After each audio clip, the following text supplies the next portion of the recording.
All right, let's get our cricket experts in on this one. Mr. Gavaskar, thanks so much for joining us this evening. Now, we all know that Chris Gayle, of course, has redefined power hitting. But as he mentioned over there himself, all he had for breakfast this morning was an omelette and hot chocolate. Would you say he's redefining power eating as well?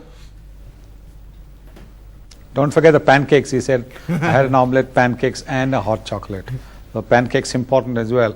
I was there at the ground. There at the ground, and it was simply astonishing. It was jaw-dropping stuff. The way he was hammering the ball, even when it seemed to be out of reach around the offside, he was hitting them for sixes.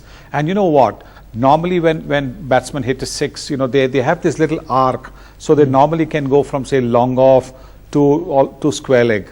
But he hit 1-6 over cover point. That just tells you the strength that he has, the timing that he has, and the power which he brings into the execution of the shots. It was simply, as I said, astounding, absolutely astounding stuff, and quite enjoyable. At one stage, we were in the commentary box saying to ourselves, will he hit one in the commentary box? Because we were right up there, and could have been right, you know, would have been fun if the ball had come through the glass over there. Well, he did manage to lose, I think, a couple of balls at least, which he sent outside of the stadium. Now, what really sets Chris Gayle apart from other power hitters, Dino? Because we've seen so many power hitters over the years. There's Virendra Sehwag, there's David Warner, Hayden and Gilchrist in their heydays.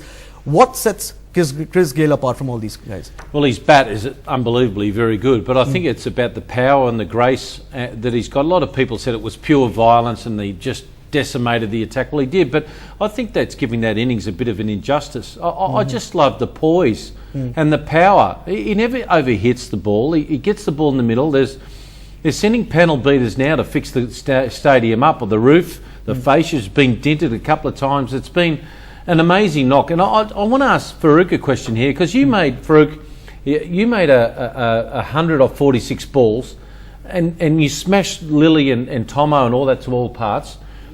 It's hard to come down from that type of innings. How long would it take, you think, Chris Gayle, how long did it take you to come down from a knock like that when you play out of your skin, out of yourself?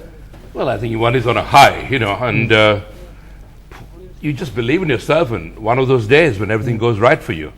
And but does he really have that zone? Does he really have that zone that we talk about that players are in? Because form really is something that Chris Gayle is never out of. You're on a high, without a doubt. You can't even sleep that night, you know, because you're still thinking about the shots you played.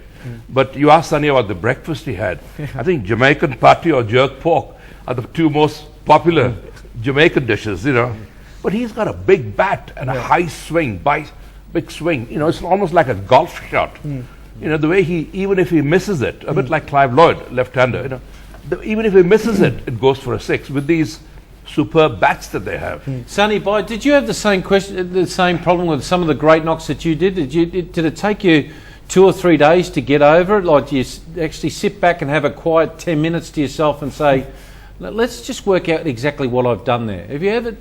2 days? He was having a great knock every other day, every day. So. Well, firstly, let me tell you that most of my innings I took 30 balls to get off the mark. Here he's got 100. Here he's got 130 balls. So that's the difference. But no, I think sometimes, you know, you get into a situation where, as Farokh said, you just feel everything's right from the time you walk out to bat, from the time you take guard and take the stance. Everything just feels right, and I think that is a day when things fall into place in as much as the bowlers seem to be bowling you half volleys. Even if the good balls are there, you somehow manage to hit them for runs. So that's what happens, and this was not just Chris Gayle's day, because he's had 11 such days. He's got 11 T20 hundreds.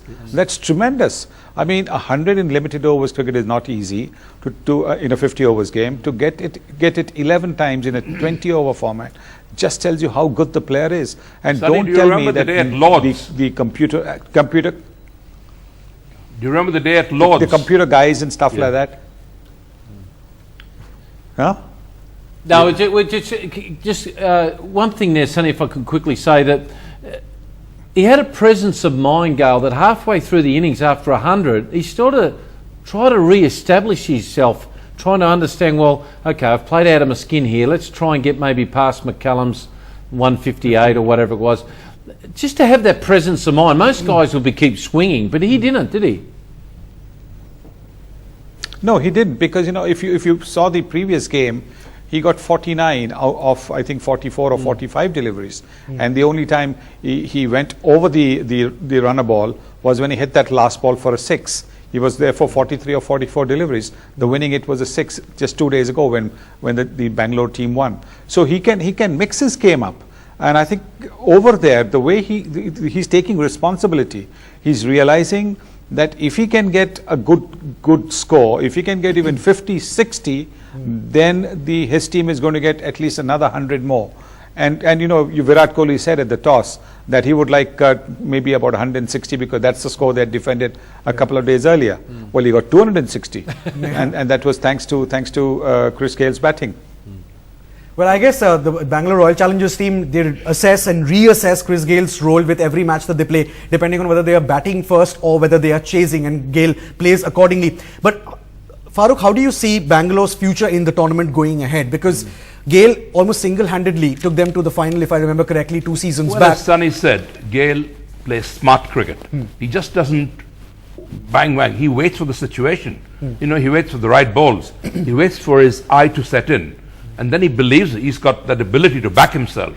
He knows which are the ones to hit. Right. And once he's got his eye in, my word, as he said, that 6 over extra cover was a phenomenal 6. So, I mean, he waits. In his last game, he scored 49, he took his own time. So he's a very smart cricketer, smart thinking cricketer, and which is a great example for people like Sehwag, right, because they should be doing the same thing. Right. He did the same thing in the last match against Mumbai, and what an innings he played. Yeah. So I think if he learned to do that, and other stroke players, right, just get the eye in, play in a V, play straight to start with, not hit across the line to start with, and then automatically all the shots in the book will come. Talking about Mumbai, I'm glad Farokh's brought Mumbai up. Mr. Gavaskar, if I can quickly squeeze in one more question on Gayle here. The Bangalore Royal Challengers, the next match that they play will be, I think, against the Mumbai Indians. What advice would you like to give the Mumbai bowlers as far as tackling Gayle is concerned? Well, for starters, I think they should make sure that they've got about maybe 3 or 4 fielders in the crowd, over long on, deep mid wicket, and deep square leg. So that's where they'll be able to catch him. Well,